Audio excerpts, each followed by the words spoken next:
Bem-vindos, eu sou a professora Cláudia de Artes. Essa é a nossa primeira aula para o segundo ano do ensino médio do Colégio Sul-Americano e nós estaremos trabalhando com o módulo 3, no capítulo 7, falando sobre arte na Renascença, da página 15 à página 24.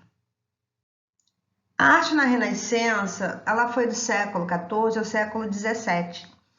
E ela foi mais evidenciada em Florença, Pisa, Gênova e Veneza, justamente porque nessas cidades o comércio crescia e havia uma diversidade cultural muito grande. O foco na Renascença, ele não era voltado só às figuras religiosas e à representação de histórias. Ele ia além, buscava temáticas sobre ciência e exploração.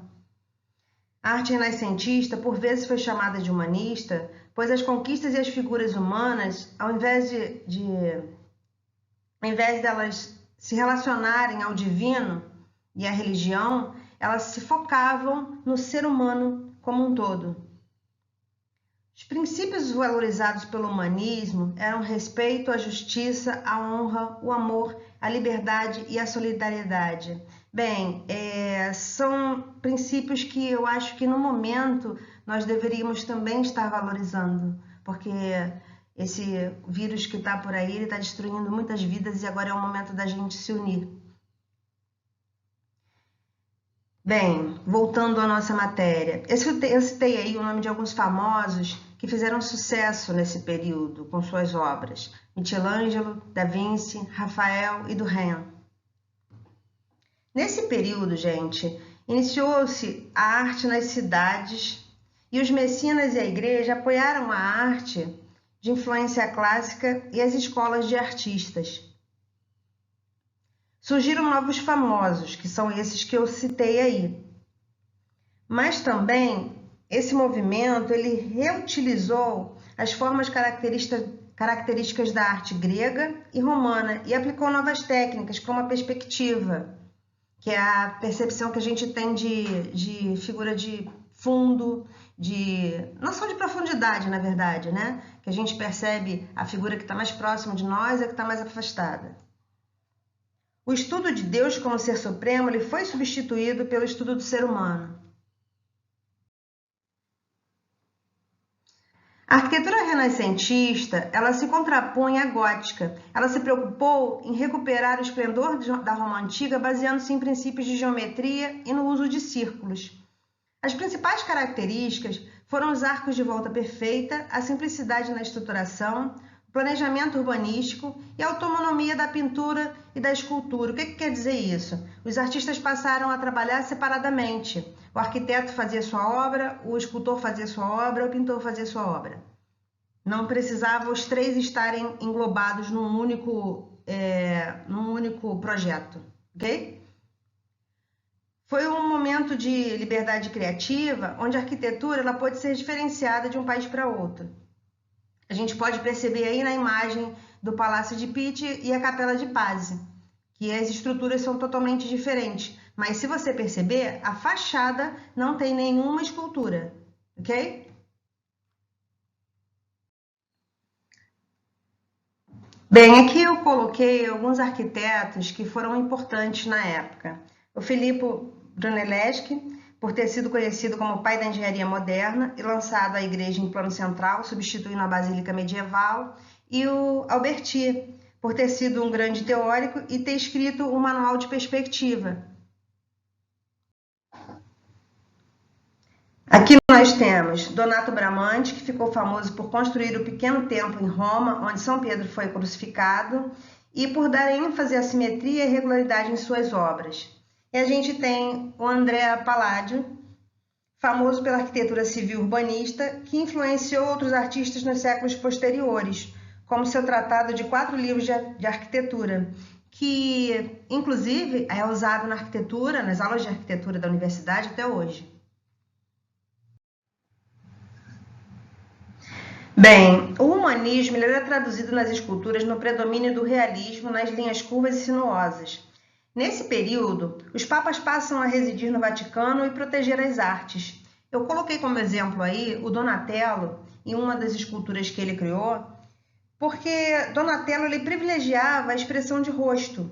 Ele também ajudou na elaboração da Catedral de Florença.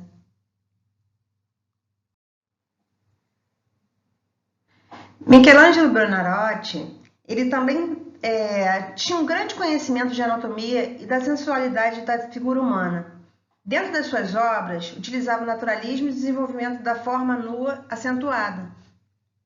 As características que a gente pode observar nas esculturas vão do foco total do homem na sua anatomia e nas suas expressões, além da exaltação do conhecimento dos artistas.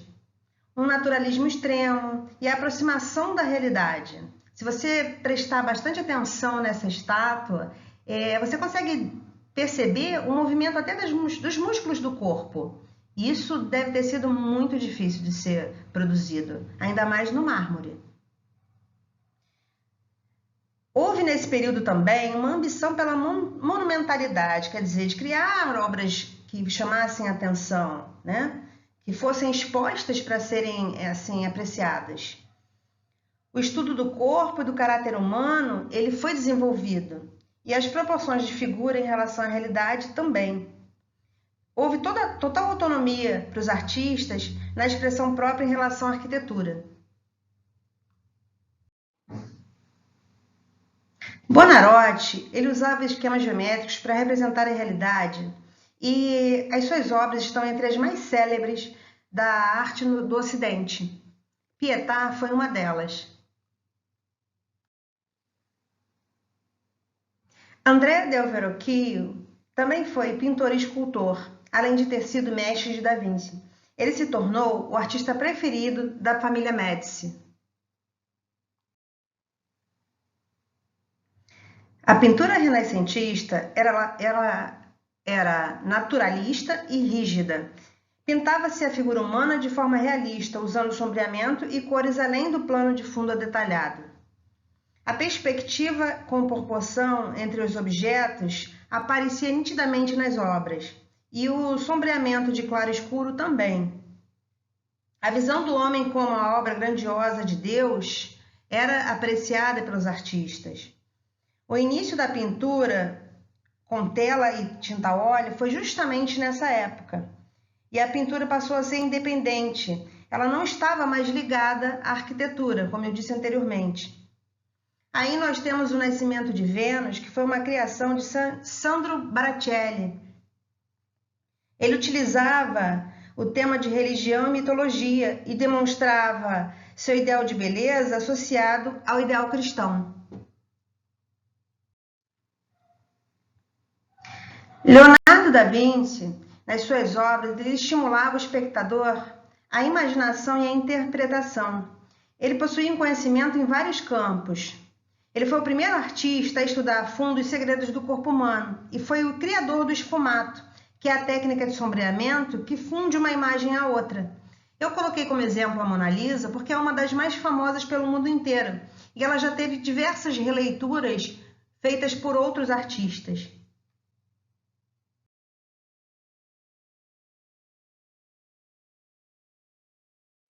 Aqui eu coloquei como exemplo a Madonna de Rafael Sanzio. Em suas obras, o artista demonstrava simetria e transmitia sentimento de ordem e segurança.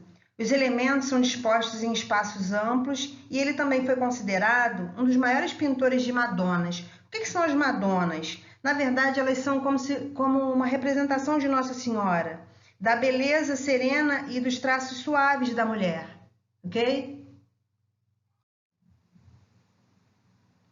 Dorren, ele foi chamado de Leonardo do Norte por ter um trabalho parecido com o de Leonardo da Vinci e a necessidade de ter uma diversidade ampla de conhecimentos. Ele buscava aprender mais. Ele inovou os trabalhos gráficos e a arte gráfica em 3 dimensões e foi considerado a figura principal da arte do século XVI. Eu coloquei aí como a obra dele a Adoração dos Reis Magos. Estamos aqui esse capítulo e eu deixo para vocês o exercício da página 21, que nós iremos corrigir posteriormente. Um abraço a todos e até a próxima aula.